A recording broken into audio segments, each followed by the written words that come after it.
qui dentro cosa provi?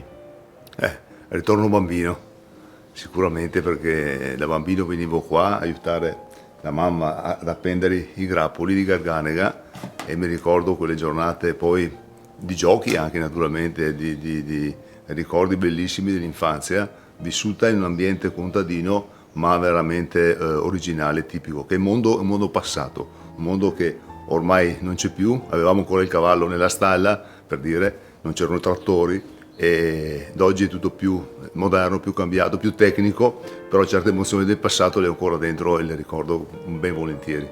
Quindi quando arrivava l'autunno questa stagione era una festa per te?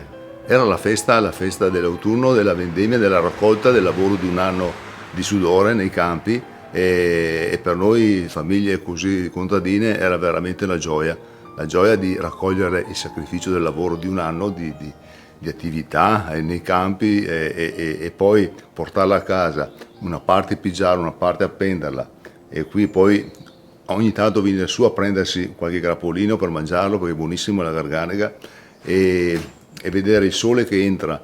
Poi lasciavamo le finestre aperte come facciamo ora tutt'oggi per mantenere una tradizione, che entri anche un po' di nebbia, perché la nebbia aiuta lo sviluppo anche della muffa nobile, quindi impreziosisce ancora di più il nostro reciotto.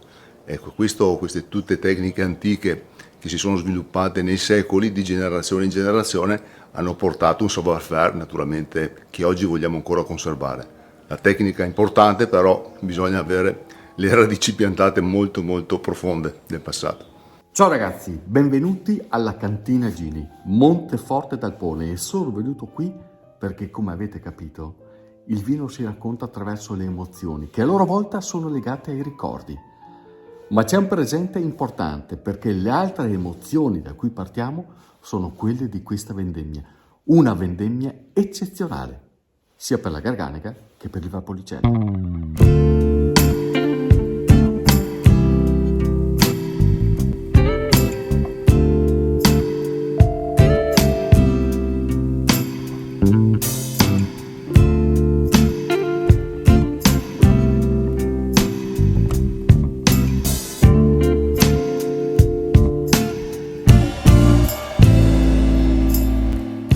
Questa è la grande bellezza della Garganega, un'uva meravigliosa che qui è la nostra regina delle uve bianche. È un'uva perfettamente matura, con qualche acino di muffa nobile, è un'uva che ha il suo colore meraviglioso, è un'uva che proviene da un vigneto di oltre 100 anni, e quindi meglio di così, condotto da sempre in natura in modo biodinamico, ed è pronta per essere raccolta a maturazione ottimale. Sandro, mi pare che ti si versa il cuore. Madonna, posso solo che esclamare di felicità, perché una vendemmia così meravigliosa veramente è quello che desideravo da anni ormai, ritornare come un tempo, le vere vendemmie, fredde, fresche, con lunghe, e soprattutto anche con temperature molto molto basse.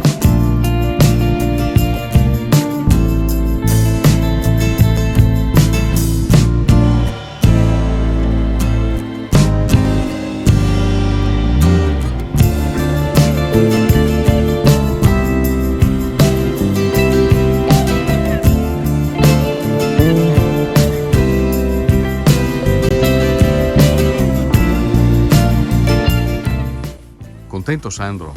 Beh, altro che troppo contento, sono felice perché è stata una grande vendemmia, tutto è andato per il meglio, maturazione molto molto lenta, grappoli spargoli di Corvinone soprattutto, uva maturazione perfetta, temperature basse, quindi abbiamo precursori aromatici importanti. Quanto tempo era che non c'era una vendemmia così? Beh, sono vendemmie che mi ricordo in passato, quando ero bambino, c'era questo fresco di mattina in cui l'uva è ancora fredda, già sono le 11 ed è ancora fredda l'uva. È veramente qualcosa di speciale quest'anno. Sapete da quanto tempo la famiglia Gini si occupa di vigna, di vite e di vino? Dal 1570, perché quella è la prima data ufficiale che loro hanno rintracciato in cui parte la discendenza della famiglia che si occupa per l'appunto di vino ed è arrivata fino ai giorni nostri. Poi ci sono state ovviamente tutte le generazioni, tutte le successioni, che è una caratteristica abbastanza costante nel mondo del vino. Ma ci sono anche delle altre date più recenti che segnano la storia moderna di questa azienda. Il 1980, che è quando Sandro ha cominciato a lavorare qui. Il 1981, quando Sandro ha inserito il freddo per la prima volta in Italia. E l'85, quando per la prima volta al mondo Sandro ha deciso di creare il vino senza l'utilizzo di anidride solforosa in fermentazione. E questo è stato un passaggio che ha fatto molto scalpore all'epoca, ma anche fatto scuola. Basta essere dei bravi viticoltori o conta essere un innamorato della propria terra? Bisogna essere innamorati, bisogna sentirla nel sangue. Io ho fatto 8 anni di enologo in un laboratorio, in una cantina importante, dove ho portato innovazioni anche in enologia, ma veramente innovazioni incredibili. La microfiltrazione l'ho introdotta nel 1982, la prima microfiltrazione utilizzata nelle cantine per eliminare tutti gli additivi antifermentativi che al tempo venivano usati. Nella mia azienda, 1985, primo vino al mondo prodotto in quell'anno, quella vendemmia, senza utilizzo di anidride solforosa. Portando il freddo in cantina nell'80, ho pensato, ma come adesso possiamo raffreddare il mosto sotto i 5 gradi di temperatura, cosa serve mettere l'anidride solforosa, che è un antifermentativo e serve solo per tenere fermo il mosto in modo che si pulisca.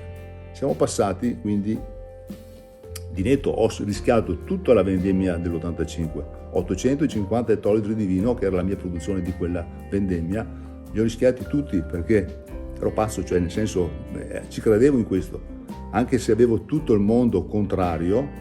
Nessun professore ha mai ipotizzato una cosa del genere. Io ho creduto, ho fatto l'esperimento, riuscitissimo. I vini dell'85 sono veramente squisiti, ne ho ancora delle bottiglie, non si sono ossidati, sono passati di anni.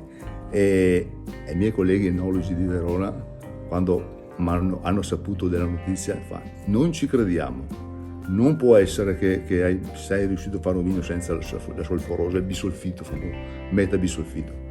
E invece poi hanno dovuto ricredersi. A marzo, dopo 6 mesi, gli ho fatto sentire il vino, ho detto il vino è riuscito meglio del solito, perché il lievito era più libero di lavorare, di fermentare in serenità, senza l'oppressione di questa anidride solforosa che gli fa fare delle sostanze, fa produrre lievito di sostanze che poi sporcano, quella è la pulizia, il naso del vino. Una vendemmia eccezionale, dunque, quella del 2021, così sarà ricordato quest'anno.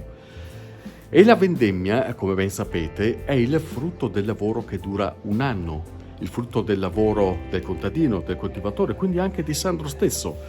E dopo una serie di combinazioni favorevoli della natura e del clima, naturalmente aiuta il raggiungimento di un risultato perfetto, praticamente come quello di quest'anno.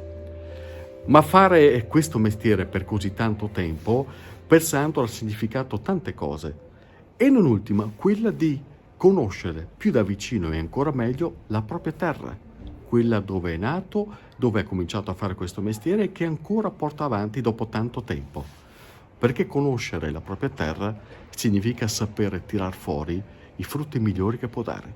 La bellezza è che ogni posizione collinare è diversa dall'altra, pur essendo entrambi vulcanici terreni, però cambiano i sentori, cambiano i gusti nei vini, cambiano le espressioni, gli aromi, il tempo di evoluzione, chi arriva prima, chi arriva dopo, chi si esprime in un modo, chi si esprime in un altro. È un qualcosa di grande, di veramente meraviglioso, che ci fa essere grandi come Soave in generale, no? Noi questa diversità che incrementa la potenzialità espressiva del Soave, soprattutto anche nel tempo, perché è un vino longevo il Soave. Una volta che ho finito la scuola di enologia nel 79, con papà Olinto e con Claudio abbiamo detto dai che partiamo veramente e diamo un'impennata all'azienda, no? Nel senso che con la professione di enologo, con tutto questo entusiasmo, la gioventù, i 20 anni, l'apertura praticamente anche nel guardarmi oltre Alpe, cioè cosa succedeva in giro per il mondo del vino, soprattutto in Francia.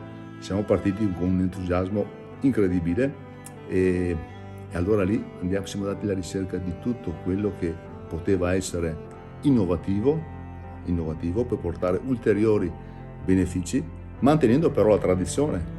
Quello è il segreto, cioè non dobbiamo buttare via il lavoro di secoli e secoli di generazioni di viticoltori che ci hanno preceduto per così, perché vogliamo cambiare. E qual è il costo di questa attenzione alle radici?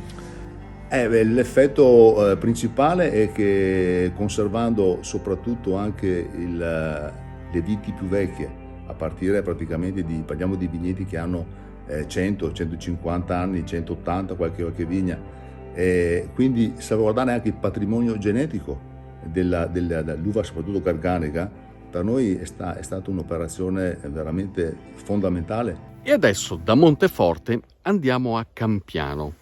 Ci andiamo adesso, ma Sandro con la sua famiglia ci arrivò circa 35 anni fa, quando decise di ampliare la produzione, non più soltanto le uve bianche per la garganica, per il soave, ma anche le uve rosse, per fare i vini classici della Valpolicella, in primis l'Amarone, e lo fece in un'epoca in cui l'Amarone ancora non era in auge e all'apice come adesso, quindi potremmo dire in tempi non sospetti.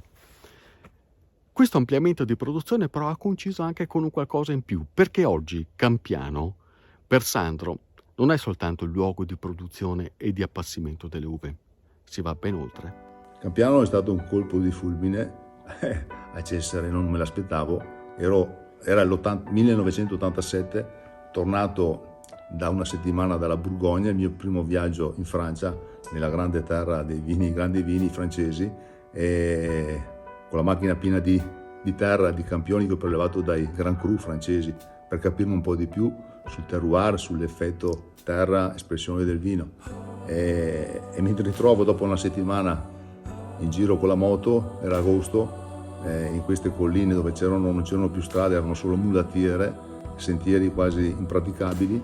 Mi ritrovo a scoprire un terreno identico a quello che ho visto la settimana prima in Borgogna. E lì ho detto: ma com'è possibile? Sono in una zona dove non ero mai passato nella mia vita, un'esposizione fantastica, una zona che nel tempo è stata abbandonata, nel dopoguerra è stata abbandonata, perché tutta la popolazione che abitava e che coltivava quei terreni è scesa a valle per prendersi lavori più economicamente redditizi, no? Quindi artigianati e via dicendo. E là i terreni sono rimasti incolti. Ho analizzato la terra, ho visto la grande potenzialità, ho assaggiato le uve, ho analizzato quelle uve che c'erano in zona, ho detto: questo è il posto dove voglio fare qualcosa di nuovo. E lì siamo partiti con un'avventura anche lì straordinaria, perché siamo stati i primi in Italia a piantare 13.000 viti per ettaro. Cioè, se la media qui nella mia area soave classico era dai 2.500 alle 3.000 viti per ettaro, siamo arrivati a piantarne 13.000 viti per ettaro, per far sì che invece di produrre tanta uva per ceppo, di produrne veramente poca, erano grappolini così, quindi 2-3 etti per ceppo, in modo da fare poco vino ma di altissima qualità. Ho capito bene, 14ª generazione. La mia sì. Ma che ne delle altre? Arriviamo alla 16ª con la mia nipotina Matilde e quello il figlio di Matteo, che non so ancora il nome, dovrebbe nascere a ore o quasi, insomma. Lo facciamo a loro ai brindisi, Sì. alle nuove generazioni. Le nuove generazioni? Un pensiero, che cosa vorresti dire a loro? Beh, io direi di vivere la loro vita in maniera veramente dove il loro cuore gli porta, di esprimersi nel loro modo, nella loro maniera, perché la vita è, come dice sempre mia mamma, è una sola, bisogna proprio gustarsela e viverla nel migliore dei modi, non bisogna sprecarla. Quindi... Sandro, Cicci, salute. Grazie di questo pensiero che l'ha emozionato un pochino, ma ci sta. Con questi arrivi. Ciao ragazzi, alla prossima cantirata.